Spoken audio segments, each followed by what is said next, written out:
The cardboard sign was already bent from the cold when she placed it carefully against the polished stone pillar beside the massive iron gate, her fingers trembling as if even the night air judged her, and in uneven handwriting it read, "Plows take my puppy," the word small, apologetic, like she was asking permission to exist, and behind those gates stood the Hart Ranch estate.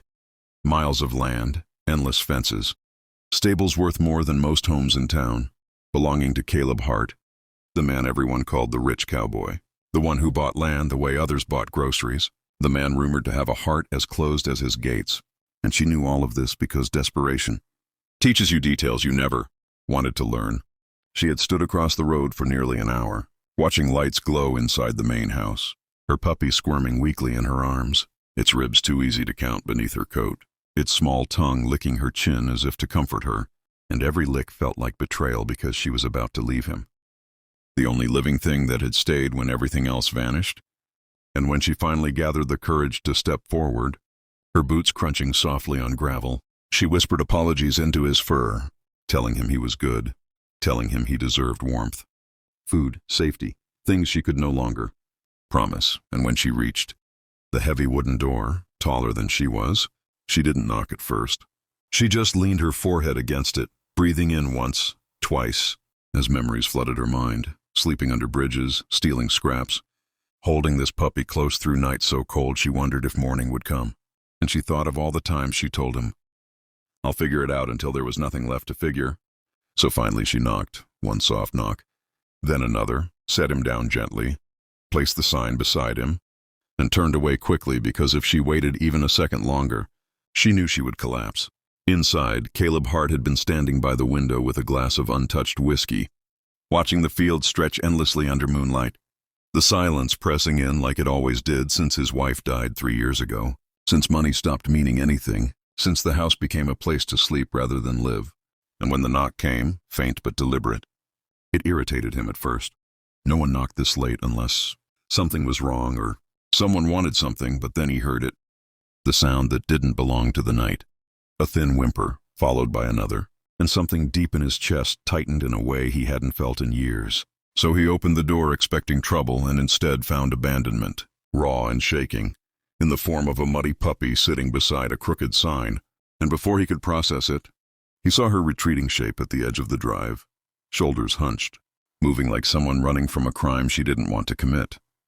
And the puppy cried louder, clawing weakly at the stone, and Caleb bent down, picked him up, surprised by how light he was, how fragile, and when he read the sign, his jaw clenched, not with anger but with something dangerously close to grief, because he recognized that handwriting, not literally but emotionally.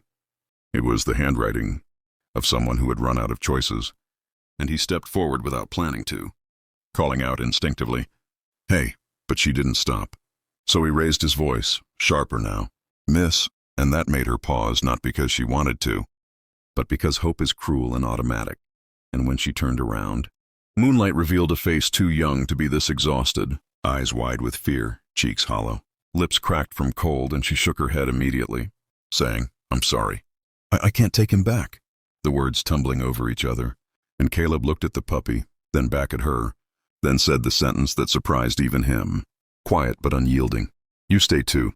And she laughed once, broken and breathless like someone who had just heard a beautiful lie, whispering, "No, sir, I just need you to take him." That's all, but Caleb stepped closer, the porch light illuminating them both now, and said, "No one leaves something they love that much without needing help." And that was the moment. She fell apart, knees buckling, hands covering her face as years of holding it together finally gave way, and between sobs she told him everything, how her mother died when she was 16, how foster homes taught her to be quiet and grateful, how she'd taken any job she could until the factory shut down, how landlords didn't accept puppies or promises, how this little dog was found in a ditch during a storm and became her reason to keep breathing, and how tonight was the end of the line, because love sometimes means letting go before the world crushes what you care about most. And Caleb listened, truly listened, something he hadn't done for anyone since the funeral.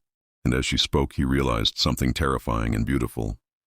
This girl had knocked on his door the same way life once knocked on his heart, softly, desperately asking for space. And when she finished, staring at the ground, like she was waiting for rejection to finish. The job hunger started. Caleb extended his hand, steady and warm, and said, "Come inside, both of you." And she hesitated, because kindness feels dangerous when you're used to losing it.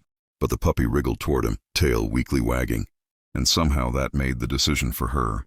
And as she crossed the threshold into the mansion, clutching the last piece of her life, neither of them knew it yet, but that simple knock had just rewritten two futures that had been quietly giving up. The house felt different the moment she stepped inside, as if the walls themselves were unsure how to respond to another human heartbeat. And Caleb noticed it too, the way the silence shifted. No longer hollow, but waiting, and he led her into the kitchen, a room that hadn't heard laughter in years, setting the puppy gently on the floor where it immediately curled up near the warmth of the fireplace, sighing in a way that sounded like relief. And she stood there awkwardly, arms wrapped around herself, ready for the moment she would be told this was temporary. That kindness always came with an expiration date. But instead, Caleb poured her a cup of hot soup without asking questions, slid it toward her and said simply, "Eat." And that one word broke her again, because it wasn't charity. It wasn't pity, it was certainty. And as she ate, hands shaking, he learned her name was Emma, learned she had never planned to ask for anything more than safety for her dog, learned she'd practiced walking away all afternoon because she knew if she looked back she wouldn't survive it. And Caleb realized then how courage didn't always roar. Sometimes it whispered apologies and still kept going. Days turned into a quiet rhythm neither of them announced but both relied on. Emma helping around the ranch in small ways at first, flinching every time she thought she'd done something wrong, while the puppy, now named Lucky by default because survival demanded optimism, followed. Caleb everywhere, sleeping beside his boots, chasing dust in the fields, slowly stitching joy into a man who had forgotten it was missing. And one night, sitting on the porch watching the sky bruise into sunset, Emma confessed the truth she'd never said out loud, that when she left Lucky at the door, she didn't plan to go anywhere else, that she had walked that road ready to disappear because she was tired of surviving for nothing. And Caleb didn't interrupt, didn't soften it with platitudes. He just listened, jaw tight, because he understood that edge too well, the place where grief convinces you the world would barely notice your absence.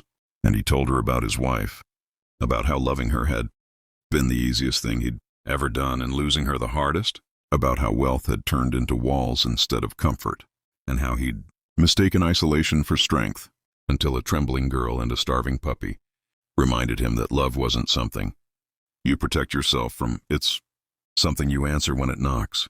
Seasons shifted and Emma's laughter grew stronger, her shoulders less guarded, the ranch no longer echoing but alive. And one afternoon, as she stood in the barn brushing a horse, Caleb realized the terrifying truth that this wasn't rescue, it was family, forming quietly, without permission. And when rumors spread in town, whispers about why a rich cowboy would take in a stranger, Caleb shut them down with the same calm authority he used in business.